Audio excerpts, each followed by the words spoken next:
Ceci est la deuxième partie d'une histoire qui a été vécue par l'une de nos auditrices, Claire. Depuis ses 13 ans, Claire peut voir des entités, des personnes décédées.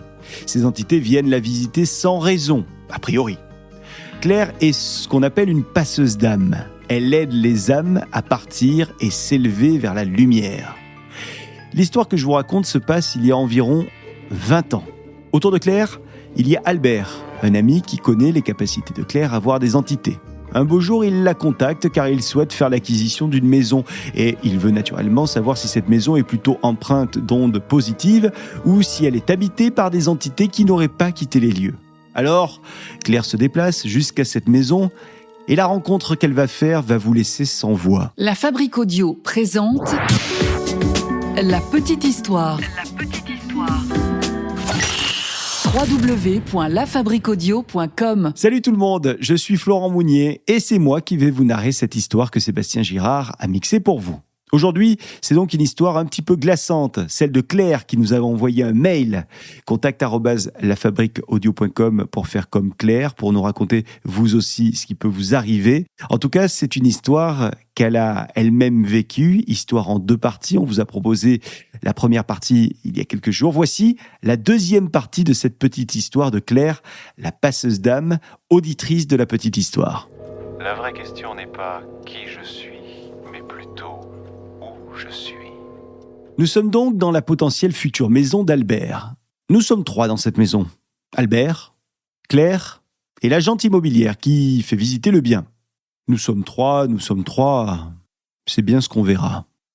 Bon, quoi qu'il en soit, l'agente est emballée par cette maison, alors elle veut vraiment montrer les moindres recoins de la maison. Et elle propose à Albert et à Claire de découvrir à présent le sous-sol de la maison. Claire, qui se sent de plus en plus oppressée par l'atmosphère de cette bâtisse, refuse. Mais Albert, devant la porte de ce sous-sol, lui demande un dernier effort, la suppliant de jeter un œil à ce sous-sol, dernière pièce qu'il leur reste à visiter. « Tu changeras peut-être d'avis, tu verras, c'est très grand. J'ai déjà prévu d'y aménager une. » Mais Claire ne l'écoute plus.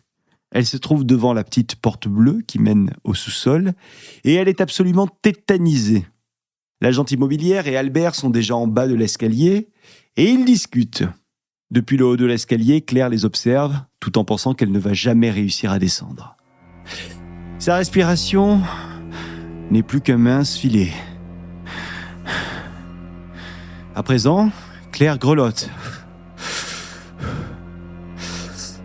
Elle est même prise de nausées. Son malaise s'est vraiment intensifié depuis que cette porte du sous-sol est ouverte. Soudain, Claire fixe l'escalier en béton. Puis elle regarde à nouveau Albert et l'agente. Et apparemment, eux, ils ne voient pas ce que elle, Claire, elle voit. À part Claire, personne ne semble voir que sur la 3e marche de l'escalier, en bas, tout près d'Albert et de l'agente immobilière, gîte un vieux monsieur. Il est couché dans l'escalier, en travers des marches. Son visage est pâle, beaucoup de sang s'est écoulé autour de lui. Et le sang couvre toutes les dernières marches. C'est atroce. On dirait que la scène vient juste de se produire. Alors Claire le sait, tout cela n'est pas réel, en tout cas pas dans le monde des vivants, mais c'est bel et bien une entité qu'elle voit. Claire est pourtant habituée à voir des entités, mais cette fois-ci le message est évident, il est limpide, comme si la maison lui disait quelque chose. Pars, ici tu n'es pas chez toi. C'est glaçant. Albert, lui, il est toujours aussi enjoué. Mais descends donc! Il faut que je te montre comment je vais transformer cet endroit. Les pieds de Claire entament machinalement les premières marches, mais ses yeux ne quittent pas l'homme qui est allongé au bas de l'escalier. La vue de Claire se brouille, elle est à présent au milieu de l'escalier, mais soudain elle s'arrête, net. Impossible de continuer sa descente. Elle ne voit que lui. Elle se sent même seule avec lui, là, qui est dans l'escalier. Chaque pied que Claire pose difficilement sur le béton des escaliers la rend un petit peu plus fébrile. Alors soudain, sans réfléchir et dans un mouvement brusque, Claire fait demi-tour et elle sort en courant. Elle court en direction du jardin. Puis elle arrive à la grille. Elle est essoufflée, elle tremble. Claire a les larmes aux yeux. En fait, si elle est dans cet état, C'est parce que c'est la première fois qu'une telle haine s'impose à elle. Cet homme vient clairement de lui faire comprendre qu'ici, c'est chez lui et que personne n'a rien à y faire. Oust! Dehors les étrangers!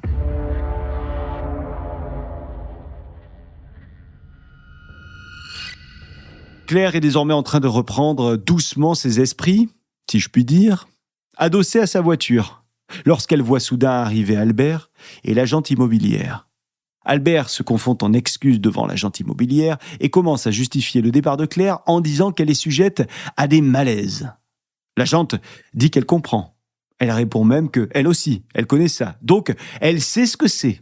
Et elle ajoute que c'est pas grave. De toute façon, son agence est tout près d'ici. Elle peut donc se rendre disponible pour une 3e visite si Claire et Albert le souhaitent. Après des salutations qui semblent interminables pour Claire, l'agente finit par partir. Albert et Claire se retrouvent enfin seuls, face à la maison. Et Claire se met à expliquer à Albert, son ami, ce qui vient de se passer, ce qu'elle a vu. Albert écoute. Il écoute avec attention le récit de Claire, et plus les minutes passent, plus le visage d'Albert change d'expression.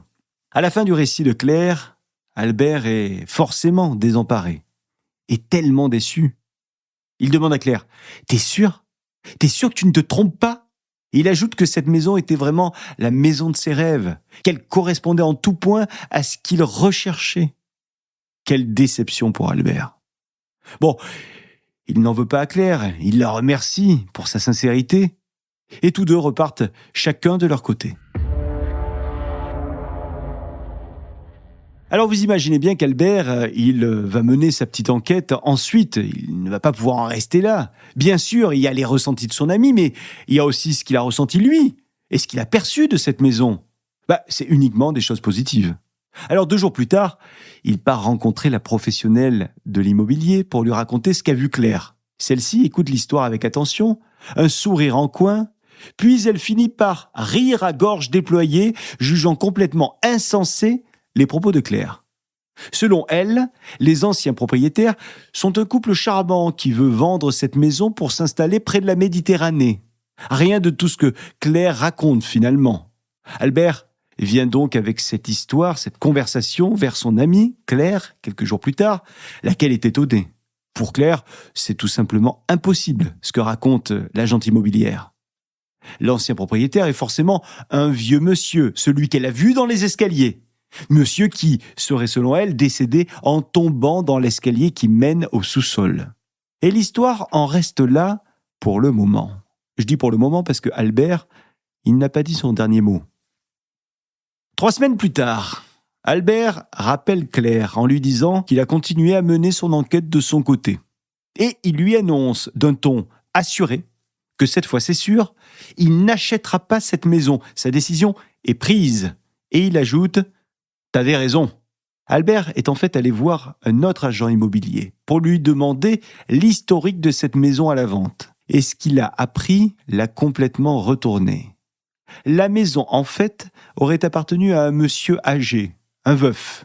Un jour, alors que ce monsieur descendait au sous-sol, il aurait manqué une marche et il serait tombé dans l'escalier. Il se serait, selon l'agent, fracassé la tête en bas de l'escalier et il serait mort sur le coup. Albert n'a donc pas acheté cette maison de la Magdeleine sur Tarn. Mais l'histoire, rassurez-vous, elle finit bien puisqu'il a acheté une autre maison. Ce n'est pas la maison perchée sur une colline avec une vue imprenable, mais cette nouvelle maison est propre et il s'y sent bien. Et on lui souhaite beaucoup de bonheur à Albert dans cette maison. Voilà pour cette petite histoire de Claire, une auditrice qui a bien voulu se confier à nous pour nous raconter ce récit dans le détail. On la remercie infiniment, merci Claire. Et puis si vous aussi vous souhaitez nous raconter votre petite histoire à vous, n'hésitez pas, ça peut être une histoire paranormale, ça peut être une autre histoire. On vous attend par mail, contact@lafabriqueaudio.com. On vous attend également sur les réseaux sociaux, Insta et Facebook, mais aussi sur les applis de podcast et sur YouTube, où vous pouvez nous envoyer des messages. À très vite pour une nouvelle petite histoire. Salut. La Fabrique Audio présente La Petite Histoire. Vous souhaitez devenir sponsor de ce podcast ? contact@lafabriquaudio.com. Avant de se quitter, je vous rappelle que La Petite Histoire est un podcast de La Fabrique Audio. La Fabrique Audio réalise des podcasts de marque et d'entreprise. Donc, si vous cherchez pour vous, pour votre entreprise, pour votre marque, un studio pour faire des podcasts, n'hésitez plus. Envoyez-nous un mail, contact@lafabriqueaudio.com, la fabrique avec un K.